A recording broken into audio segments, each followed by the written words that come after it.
Hello and welcome everybody to the Annuity Straight Talk podcast, episode number 181. My name is Brian Anderson, founder and creator of AnnuityStraightTalk.com. Wrote everything on the website. It's a product of my research and real world experience over going on 23 years in the business. Lots of transactions. I've done business with hundreds of people. I've talked to thousands and thousands of people about their situations. I know what everybody's doing across the country because I get reports from Florida to Washington, California to Maine. Does that crisscross it enough? Actually did somebody in Alaska last week and helped her with a few things. Please like, subscribe, or comment on any of your favorite podcast platforms or on YouTube. If you want to share it with your friends, that'd be great. Anybody that could use the information, go ahead and send it out to them. I'm not here to sell people things. I'm here to advise. I do sell annuities to make a living, but it's only after you choose what you think is best for you after seeing all the options. Going to talk about something that I can't believe I actually didn't do this. I've done something really close to it, but in light of having the income calculators I talked about a couple weeks ago, probably should we're looking at maybe putting some videos on there. They're a little more instructional, so everybody that sees it has a chance to really look at it and know how to use them both to make sure you find the best deal, because it could go either way and it depends on the situation. I don't know what it is. And oftentimes I kind of know what path you should take, but I don't know the specifics of it. It could go SPIA, DIA, could go GLWB. So we're going to talk about SPIA versus GLWB, and I'm going to share the newsletter that I wrote. What's interesting about this is I kind of had this idea a few weeks ago. Well, when I was recording the episode on the calculators, and I looked at it, I was like, how do I not have something SPIA versus GLWB? Single premium immediate annuity or guaranteed lifetime withdrawal benefit. And so I sat down and I wrote a couple of bullet points about the factors that you would consider to compare the two. And then when I had time, I sat and rattled off a 1,000-page letter explaining the whole thing. I'm like, man, I've learned a lot over the time, and it just really comes right off the top of my head. I want you guys to understand I've put down a lot of work for this, and I hope you appreciate it because it's a great resource for you guys. So this episode is going to be all about the options you have if you want to maximize income within the first year of buying an annuity. Most agents, or certainly a lot of them, are only going to show you one without the other. And it could be because they don't know there's another option, or they just don't want to do the work, or they got a favorite thing, they're comfortable doing it. Probably not a bad deal, but is it the best deal? I would say naivete leads to less than optimal results in far too many cases. See it a lot. But more and more I am getting people calling in, hey, what do you think of this? What's this deal look like? I'm like, well, guy did a good job. Pat him on the back for me. Go for it. Do the business. I mean, I'm not going to spend 4 hours trying to blow apart a good plan. I'll just take my 5 minutes, congratulate them on finding a good deal, wish them luck in retirement. So the single premium immediate annuity and the guaranteed lifetime withdrawal benefit, they share unique differences that you can analyze to find the best combination of benefits for your situation. I already compared DIAs, which are deferred income annuities, to GLWBs. We did that from the standpoint of a legacy where someone might want to give up maximum income in exchange for a better legacy. And that's essentially the same thing as a SPIA. For all intents and purposes, what I'm going to talk about is going to apply to both, but it's going to fill in the gaps of things I should have talked about last year, and I should have done this a long time ago. So I got 6 differences on a list. I'm going to go through each of them. Now, if you guys think I missed anything, go ahead and let me know in the comments or reply to the email when this goes out on Saturday. And I'd be happy to correct it. Or if I feel it's not relevant, that's always a good way to start a discussion. Don't feel bad about asking questions. You guys asking questions is what gave me the motivation to do all the research I needed to do to get this information out there. Because as AI takes over, there's fewer and fewer places where you can get really unbiased general information like this. So number one thing you compare is the amount of income you expect to get. And this is easy. Which one pays more? It can go either way. And I told the story a few weeks ago. We talked about the calculator. I said, this is why you got to look at both of them. There were 2 couples and they did it about the exact same time. One had only seen SPIAs, but got more guaranteed income out of a GLWB. and the other had only seen GLWBs but saved a lot of money by using a SPIA. You got to look at both of them if maximum income is your goal, and most times it's very close. So the other factors will come into play for that. So a lot of times, and I already know looking at it in most situations, immediate income, they are going to be very close. And that's going to stand typically for, or if you're like age 55 to 75, past like in the 70s, late 70s and stuff, the SPIA is going to really gain an advantage the older you are just because of how they're built. So yeah, how much income are you going to get? Where can you get the most? The income start date is a big factor that I've seen a couple of issues with in the past year. If you buy a SPIA or a DIA, part of the application is you tell them when you want to start. And the quote you're going to get, if that start date changes by a day, you're going to get a different quote. Very actuarially sound. So a SPIA is up to 12 months, a DIA is longer than 12 months. But you get to pick the start date. And once the contract is issued, you cannot change that. Now, some of the DIAs, I think they'll let you change it one time, but for the most part, you can't. And SPIAs, you can't.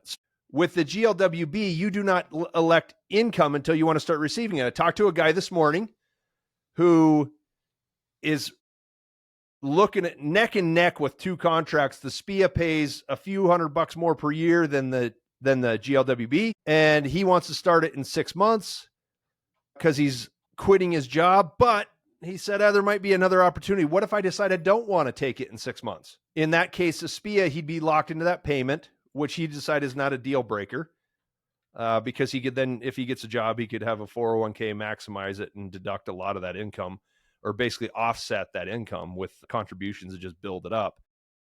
But the GLWB would give him more flexibility, and if he didn't need it, it would actually increase every year he waits.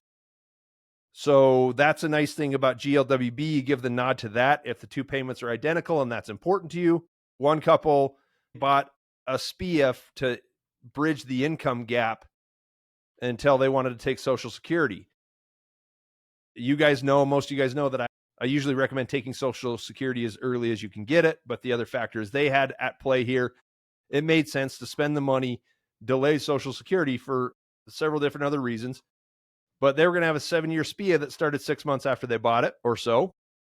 And well, the wife ended up getting a really good job offer that's going to last for a few years. And she enjoys what the job entails, wants to do it. They're still, relatively young, they're early 60s, and she's got the energy to do it. She wants to do it, but we tried, and unfortunately we cannot stop that. So they're going to get income they don't need. Now, a GLWB would not have been the answer to that. And so this is a good problem. They've got additional income. She's going to enjoy her work. It'll be fine. But when you do a SPIA, you really have to have that income start date nailed down. It's usually not that big a deal. But if you have variability or potentially do, that's one thing to seriously consider. Okay, accumulation value, cash value, and an account. When you buy a SPIA, you trade the premium amount for a legal contract that guarantees monthly payments. The money's gone, and in its place, you get a guarantee from an incredibly stable financial institution that says they're going to pay you forever. Okay. Or whatever terms you decided. We got one issued earlier this year, and the lady who bought it called me a couple months. Hey, the payments are working, but when I log into the account, there's no statement. Do they ever send me a statement? Well, it came out of an IRA. So no, they're not going to send you a statement, but they will send you a 1099 at the end of the year. There is no statement because there's no cash value. And we talk about that in the beginning, and people know that going in, but it's so different from what you've always experienced that it's still something you have to get used to. GLWBs are a rider that is attached to a variable or fixed index annuity. Those two contracts, variable or indexed, have a cash value component in them, and the rider is in addition to it. That's a cash value that can be managed over time. You have online access to it. You log in, you see, you put 100,000 in, you log in, you got $100,000 in there. Payments reduce the cash value eventually to zero. And that's what the rider does, is guarantees that if the count goes to zero, you'll get paid for the rest of your life. And so for people that really like the idea of maintaining an asset base, there's some growth that could go along that as well. We're going to talk about that in terms of legacy in just a second. But again, so you got cash value and you got an accumulation value on one side, and you got nothing but a guarantee of payments on the other side. This is not to say what's right or wrong. It's just these are the things you want to, if that's really important to you, then maybe what if the GLWB is paying a little less, but you like to know that you've got that asset there? That's up to you. Required minimum distribution. Nobody likes them, but everyone's got to take them. If you got an IRA, at some point, it's going to happen. Each of these will affect what you need to withdraw differently. So when you use an IRA to buy a SPIA, the payment becomes the set distribution for the money that you put in the SPIA. So automatically satisfies RMDs for that portion of money on its own forever. Never have to worry about that portion of money.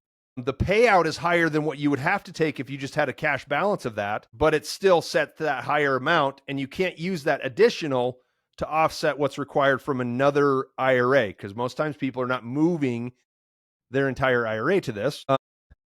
So if you have other IRA money, you're going to have to take the SPIA payment and an additional distribution. The SPIA payment's higher, but it only counts on that side. Then you got to take an RMD from the other side. You're going to have more taxable income and be pushed into requirements of withdrawal that are higher than maybe what you want. So GLWB, on the other hand, because it has a cash value, you get a fair market value letter, and your RMD will be the same proportionally on the annuity contract as it is on your other IRA money. So the higher payments from the GLWB will reduce what is required to be pulled from the other side and the rest of the IRA. Some people really like that. I've had a question about what happens when the cash value drops to zero. The insurance companies tell me, oh, it's the same thing, right? Fair market value is zero. That payment could offset. We'll have to see. It could be a benefit that really helps you out for the first 12, 15, 17 years, however long it takes for that cash to go down. But if anybody's really concerned specifically about that point, then I'm going to dig and answer that question. See, these are the things that I do, like the little things that I do. I go and figure this stuff out. Nobody's been able to answer that question. CPAs don't know this stuff. They know to put a 1099 on your 1040, right? I had a CPA last week. We're transferring from IRA to IRA, and the CPA was like, hey, hold on. Are you going to have to pay taxes on this? No, of course not. It's a tax-free transfer, IRA to IRA. So yeah, the rules, no, never mind. Different subject, right? Insurance company strength is a big one for me. In the past few years, private equities coming into the annuity business. We've talked about that a little bit. We'll probably do a little bit more on that. But you've got private equity companies buying small companies. They're being very aggressive. And a lot of people kind of disregard that. Hey, it's a higher payment. Sentinel Security got in trouble last year. I talked to a few people, well, actually probably a couple dozen now, who have guaranteed income contracts with Sentinel Security, really concerned about what's going to happen. Not just in the short term, whether they're going to be allowed to do business, but for the rest of their lives if they decide to keep taking the income. So a lot of people disregarded it. Oh, well, it's a B+ company. The guy said it's not a problem. Well, it's not fun to deal with, that's for sure. A couple people had substantial amounts of money there too. So fortunately for SPIAs, the best payouts come from the strongest companies in the market. New York Life, Integrity Life, Guardian Life, Penn Mutual companies, big solid, 95 to 100 Comdex, AA+. So if you go the SPIA route, you're going to get the highest payout from some of the strongest companies. You don't even need to think about this. But when you compare it to a GLWB, if you're going AA+ compared to a B+, those are not the same thing. I mean, any chief investment officer is going to charge a much higher rate on the B+ company, which means it would have to be a lower payout to make up for the fact that it's a lower credit rating. You know, think about bad credit, bad loan. I mean, you are loaning money to the insurance company. They're borrowing it to invest it and pay you back along these terms. Okay. So yeah, so GLWBs, a lot of substandard carriers that compete aggressively for your retirement money. SPIA has always come from the top. AA+ or higher company for GLWBs, I recommend no rating lower than a standard A, not an A-, not a B+. The reason being, you don't have to give up that much. A lot of times there's A or A+ companies that are at the very top of the market, and you're just fine doing that. But you're talking about a lifetime commitment, and you want, if you're looking for an annuity that pays you $50,000 a year, you want $51,000 with a B+ just because it's an extra $1,000. It's $80 a month. What's your peace of mind worth? I don't know. It's up to you. I won't sell it. Okay, and lastly, I believe this is legacy. So this is going to be up, certainly up for some debate, and I take the conservative track on this. I can prove that my opinion is correct. SPIAs come with a better, all caps, guaranteed legacy, if that's what you choose. Now, you can add any type of term guarantee to a SPIA. So if I don't live 10, I want it to pay at least 10. If I don't live 20, I want it to pay at least 20. If I don't live long enough to get back my premium, I want to make sure that my heirs are refunded what was left, the difference. And a lot of times, like with good rates and stuff, we can add depending on your age. Like I looked at one today for a 60-year-old, and they could get a 20-year certain. So if they only live 11, they get paid for 9 more years. They could get that, and it only affected the payout by a few dollars a month. So that was on an actuarial scale. The company's saying, we know this guy's pretty much going to easily live that long on average, so we'll just give him that for free. Every case is different. So GLWBs, fixed index or variable, have a cash value, and that's the only legacy available. Since it comes as a rider to a contract, there's a fee for the benefit, and growth is not guaranteed. In a scenario with low growth combined with fees and account reductions for income payments, in some scenarios, you won't even recoup all your money if you die at the wrong time. Year 14, year 17, whatever the number is. And it's different for everyone and different in every scenario, but you have to think about the contingency. It's possible.